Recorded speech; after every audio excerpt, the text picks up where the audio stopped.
हजरत फातिमा कह रही हैं, आए अली मैं इतनी बीमार हूँ, इतनी बीमार हूँ, लगता नहीं कि इस बीमारी में मैं बच पाऊंगी। आए अली अगर मुझे कुछ हो जाए, अगर मेरा इंतकाल हो जाए, आए अली तो मुझे दिन के उजाले में दफनाने मत ले जाना, रात की तारीकी में ईशा की नमाज के बाद मुझे कब्रिस्तान में दफन करना। हजरत अली ने कहा, आए फातिमा ऐसा क्यों कह रही हो? अगर तुम्हारा इंतकाल सुबह फजर के बाद हो तो क्या ईशा तक हम तुम्हारे जनाजे को रखेंगे, मिट्टी को रखेंगे? तुम्हारे बाप का, तुम्हारे अब्बू का फरमान है कि मैयत को जल्दी कब्रिस्तान ले जाओ, फिर मैं लेट कैसे करूं? फरमाती हैं, आए अली, आए मेरे प्यारे शौहर, मुझे रात में ही ले जाना, मेरी बात को गिरा बांधो, मेरी बात को मजबूती से पकड़ लो, मेरी वसीयत को याद रखना, चाहे मेरा इंतकाल कभी भी हो, लेकिन मुझे ईशा के बाद दफनाना, मुझे दिन के उजाले में कब्रिस्तान न ले जाना। आए अली मैं नहीं चाहती हूँ कि मेरे मुर्दा जिस्म पर पड़े हुए कफन पर भी किसी गैर मर्द की नजर पड़े, मैं अपने कफन पर भी किसी गैर मर्द की नजर नहीं पड़ने देना चाहती हूँ। आए अली मुझे रात में ले जाना, दिन के उजाले में नहीं, मैं नहीं चाहती कि मेरे कफन पर भी किसी गैर मर्द की नजर पड़े। मेरे भाइयों, इंतकाल के बाद निकाह जायज नहीं है, इंतकाल के बाद शादी नहीं होती है, लेकिन इंतकाल के बाद भी अपने जिस्म को तो छोड़ो, अपने कफन को भी किसी गैर मर्द को देखने की इजाजत नहीं दे रही है। यह था हजरत फातिमा का पर्दा। इस पर्दे की रोशनी में मेरी बहनों, अपने गरीबानों में झांक कर देखो, अपने गरीबानों के बटन खोलो और तलाश करो हम कहां खड़े हैं, हमारा पर्दा क्या है, हमारी इज्जत व आबरू क्या है। आज हमारे चेहरों का हरकत व नाकस देख रहा है, कल तक हमारे इन खूबसूरत गालों को कभी आसमान की निगाहों ने भी नहीं देखा था, चांद और सितारों ने भी नहीं देखा था, और आज जो चाहता है देख लेता है, हरकत व नाकस जिसको चाहो आज वो बड़ी आसानी से हमारी बहनों बेटियों का दीदार कर रहा है। और एक और बात, जितना अमीर बाप है, जितना अमीर बाप है, जितना भी बाप अमीर मिलेगा आपको, आप देखिएगा उसकी बेटी उतने ही कम कपड़े पहने हुए होगी। किस बात का अमीर है तू? काहे का अमीर है तू? अपनी बेटी को 5 मीटर का कपड़ा लाकर नहीं दे सकता है तो काहे का अमीर है तू? कंजूस और बखील बाप। अल्लाह ताला ने इन अमीरों को ऐसी सजा दी है, ऐसी सजा दी है, कल तक ये गरीबों की लड़कियों को डांस कराया करते थे, आज अल्लाह ताला ने इन अमीरों की लड़कियों के जिस्मों से कपड़े उतार कर उनको लोगों की नजरों को दीदार करने पर मजबूर कर दिया। आज इन अमीरों की लड़कियों के जिस्मों से कपड़े उतरवा कर आज गरीब इन लड़कियों को देख रहे हैं, उनका नजारा कर रहे हैं। आज अमीरों को अल्लाह ने ये सजा दी है, आज वो फैशन समझते हैं कि मेरी बेटी फैशनेबल कपड़े पहने हुए हैं। नहीं नहीं मेरे भाइयों, आप अपनी बहनों के जिम्मेदार हैं। अल्लाह के नबी ने फरमाया कि जिस लड़की का बाप, जिसकी बेटी बेपर्दा घूमे वो बाप दयूस है, जिसकी बहन बेपर्दा घूमे वो भाई दयूस है, जिसकी बेटी बेपर्दा घूमे वो बाप दयूस है, जिसकी बीवी बेपर्दा घूमे वो शौहर दयूस है। गौर करो कितनी साफ लफ्जों में, कितने साफ लफ्जों में अल्लाह के नबी ने फरमाया, जिसकी बहन बेपर्दा घूमे वो भाई दयूस, जिसकी बेटी बेपर्दा घूमे वो बाप दयूस, जिसकी बेटी बेपर्दा घूमे वो बाप दयूस, जिसकी बीवी बेपर्दा घूमे वो शौहर दयूस। अब दयूस का माना अगर हम समझ जाएं तो सारा मामला हल हो जाए। दयूस का ये तो अरबी लफ्ज़ है ना, इसका उर्दू में तर्जमा होता है, सुनने की ताकत है, सुनेंगे। दयूस का मतलब होता है भड़ुआ, और भड़ुआ किसको कहते हैं बताने की ज़रूरत नहीं, जानते होंगे। भड़ुआ कहते हैं उसको जिसने अपनी बहन, बेटी या बीवी या माँ को गलत काम करने के लिए किसी अड्डे पर बिठा दिया हो, चकले पर बिठा दिया हो और उनसे गलत काम करवाता हो और उनकी कमाई खाता हो, अरबी जबान में इसको दयूस कहते हैं और उर्दू में इसको भड़ुआ कहते हैं। कितना सख्त जुमला इस्तेमाल किया अल्लाह के रसूल ने। मौलाना जर्जीस को आप कह रहे होंगे ये क्या हो गया इसको। अल्लाह के नबी ने कहा जिसकी मां बेपर्दा घूमे और बेटा अपनी मां की बेपर्दगी पर कुछ ना बोलता हो वो बेटा भड़ुआ। जिसकी बीवी बेपर्दा घूमे और शौहर अपनी बीवी की बेपर्दगी पर कुछ ना बोले वो शौहर भड़ुआ। जिसकी बहन बेपर्दा घूमे और वो भाई अपनी बहन की बेपर्दगी पर खामोश रहे वो भाई भड़ुआ।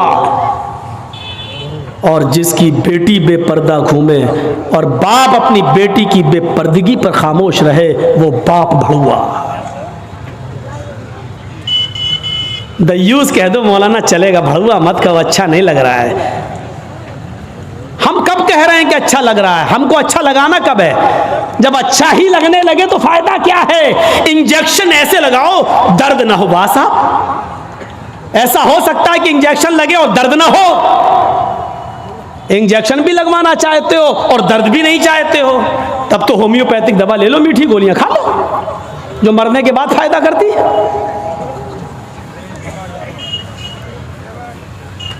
होम्योपैथिक दवा के बारे में यही मशहूर है, बहुत लेट फायदा करती है, तो हमने कह दिया मरने के बाद फायदा करती है। लेकिन सिस्टम मिल जाए तो जादू की तरह भी फायदा करती है, बहुत जल्दी भी करती है। तो जब आपको मीठी गोलियां ही खाना है होम्योपैथिक दवा, तो फिर मत कराओ तकरीरें, और तकरीर करा रहे हो तो सुनो, सुनना पड़ेगा। अल्लाह के नबी ने 1400 साल पहले फ्यूचर की ये बात बताई थी जो आज हर्फ बहर्फ साबित हो रही है। निसाउन कासियातुन आरियातुन मुमीलातुन व माइलात। एक ऐसा जमाना आ जाएगा, एक ऐसा जमाना आ जाएगा कि तुम देखोगे लोगों को, तुम देखोगे औरतों को, तुम देखोगे लेडीज को, तुम देखोगे ख्वातीन को, तुम औरतों को देखोगे कासियात। देखने में तो वो कपड़े पहने हुए दिखाई देंगी, बज़ाहिर तो उनके जिस्म पर कपड़ा होगा। आरियात, लेकिन हकीकत में वो बरहना होंगी, हकीकत में वो नंगी होंगी। कपड़ा तो पहनेंगी लेकिन कपड़ा पहनने के बावजूद वो नंगी होंगी, वो बरहना होंगी। आज उनके कपड़े देख लो, छोड़िए शादियों का हाल, जलसे में आने वालियों को देख लो। ईद और बकरीद के दिन औरतों के पहनावे देख लो, और अपनी जवान बच्चियों को देख लो जिनकी उम्र 10 साल से बड़ी है।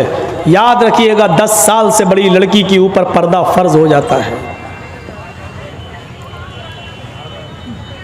10 साल से बड़ी लड़की का फिर सर का एक बाल भी किसी गैर मर्द को नहीं दिखना चाहिए। हमारी नजरों में बहुत मामूली बात है, छोटी है।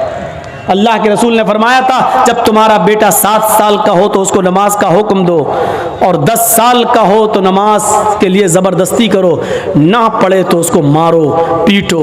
10 साल के बाद कुरान और हदीस के सारे अहकाम नाफिज हो जाते हैं। आजकल 10-11 साल की लड़कियां बालिग हो रही हैं। टीवियों पर सीरियल ऐसे आ रहे हैं, मोबाइलों में ऐसी ऐसी वाहियात चीजें यूट्यूब वगैरह पर, फेसबुक पर आ रही हैं कि इनको देखकर हमारी लड़कियां जो कभी 16-17 साल में बालिग होती थीं, आज 11-12 साल की उम्र में बालिग होने लगी हैं। और यानियत फैल चुकी है, शर्म हया ताक पर रखी जा चुकी है।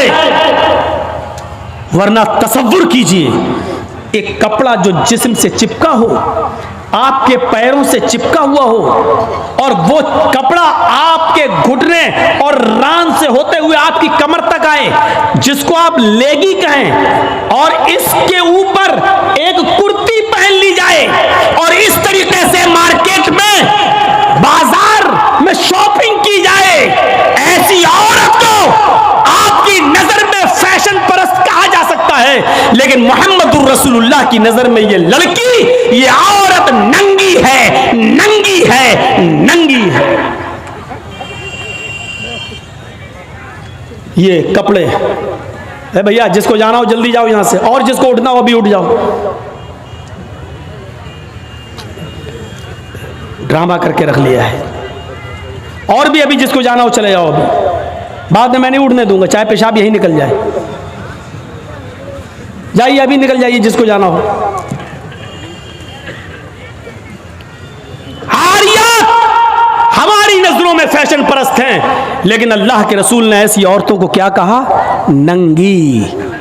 मैंने नहीं कहा, पूछो इन उलमा से आरियात का मतलब क्या होता है।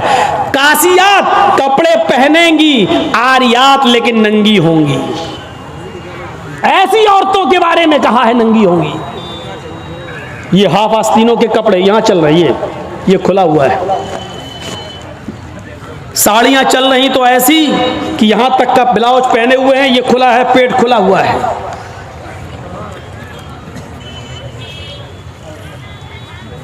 और जो चंद बुरके अब चल भी रहे हैं बिहार बंगाल में, पहले तो चलते नहीं थे, तो अब बुरकों में भी डिजाइन चलने लगी है। कड़े हुए बुरके, डिजाइनदार बुरके।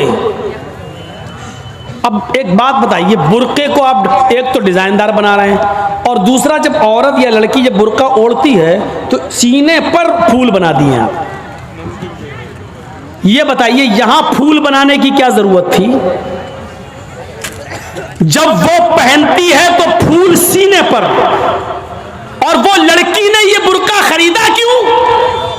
इसका मतलब क्या है कि वो भी इसलिए खरीद रही है ताकि मेरे फूलों पर नजर। ये सुनना पड़ेगा तुम्हें नहीं, तुम्हारे बाप को भी सुनना पड़ेगा।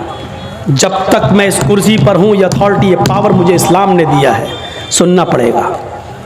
क्यों खरीदा है उसने ये बुरका? यूपी साइड में आ जाओ, लखनऊ के बुरके देख लो, बंबई के देख लो, हैदराबादी बुरके देख लो। कसम खुदा की अब बुरके बुरके नहीं रह गए।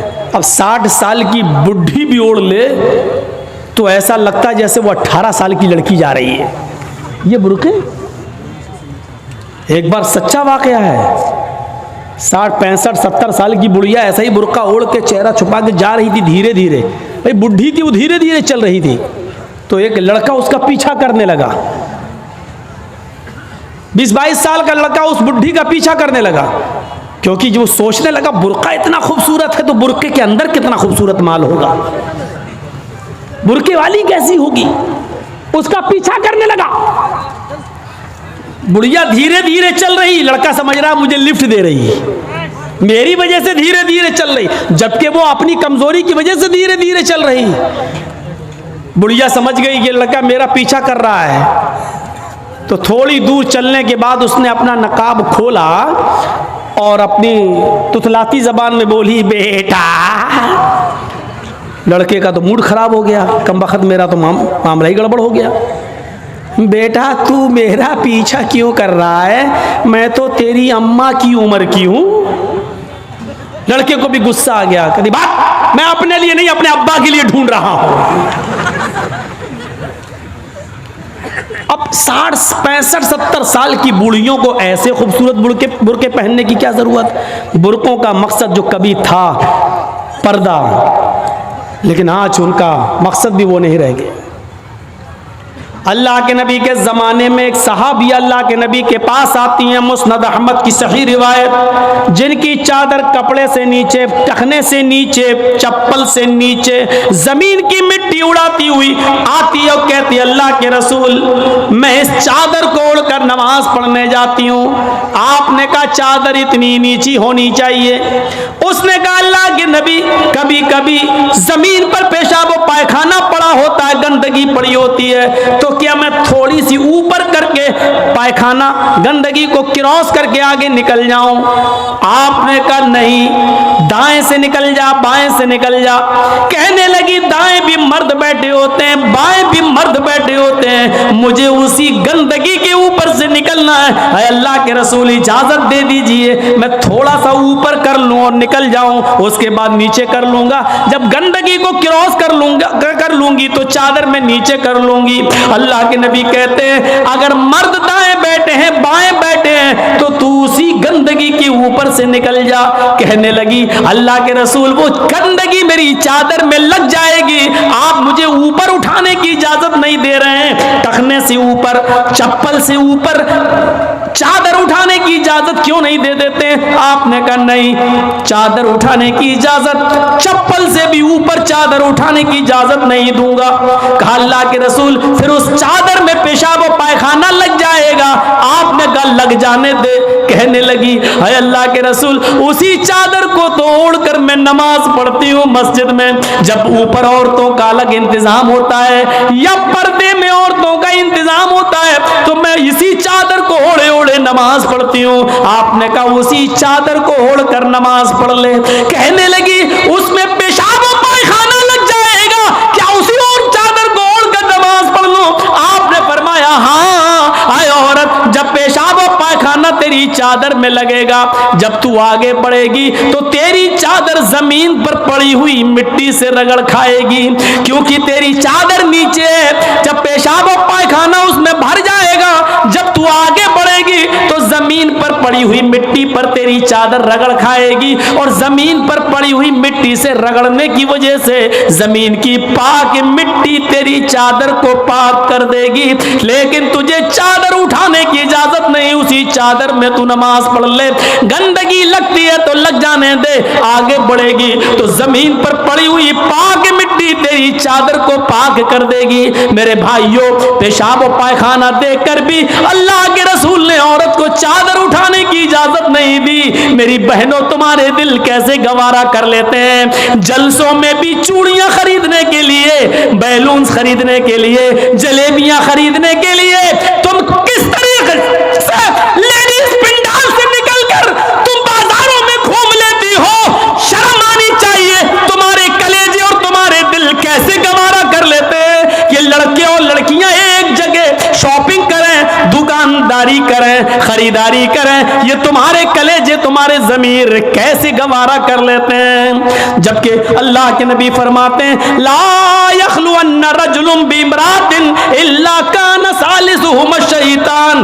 कोई मर्द किसी औरत से तन्हाई में न मिले, कोई मर्द किसी औरत से अकेले में न मिले कि उसमें तीसरा शैतान होता है, उसमें तीसरा बहकाने वाला शैतान होता है। मेरे भाइयों इस्लाम का कानून यही है, इस्लाम का निजाम यही है। एक औरत उसका शौहर मर चुका है, औरत के पास बहुत ज्यादा पैसा है, वो हज करना जाना चाहती है, शौहर इंतकाल कर गया, अब औरत अकेले हज करने नहीं जा सकती है, जबकि मुस्तती है, साहिब इस्तिताअत है, हज करने जाना चाहती है, अच्छा काम करने जाना चाहती है। इस्लाम कहता है कि तेरा शौहर नहीं है तो भाई के साथ जा, भाई नहीं है तो बाप के साथ जा, बाप नहीं है तो बेटे के साथ जा, लेकिन किसी महरिम का होना जरूरी है, उसके साथ जा।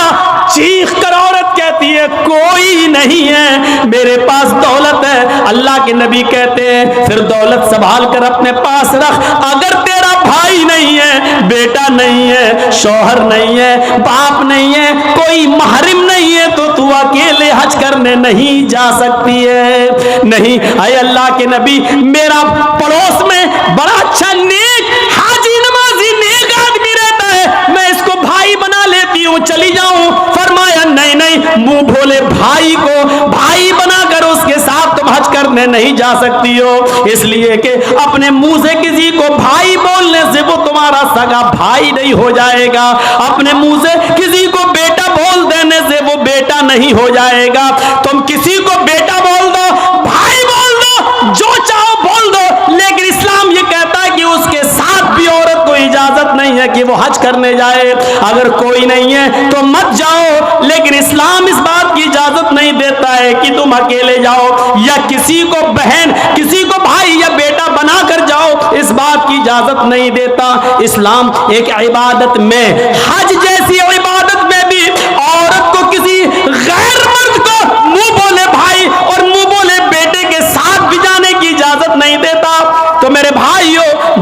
खाने काबा में जाने की इजाजत नहीं देता है, सफा मरवा की सई की इजाजत नहीं देता है, इतनी खूबसूरत इबादत की इजाजत नहीं देता है, तो बाजारों में अकेले घूमकर शॉपिंग करने की इजाजत कैसे देगा? फिर बाजार के अंदर औरत को अकेले जाने की इजाजत कैसे देगा? इतनी खूबसूरत इबादत करने की इजाजत नहीं देता है, इतनी खूबसूरत इबादत करने की इजाजत नहीं देता है, तो मेरे भाइयों फिर औरत को बाजारों में घूमने की इजाजत कैसे देगा? फिर बाजार में घूमने और बाजार में सैरो तफरी की इजाजत कैसे देगा? हमारी माँ बहनों को इस बात को सोचना चाहिए, गौर करना चाहिए, संजीदगी से इसको लेना चाहिए।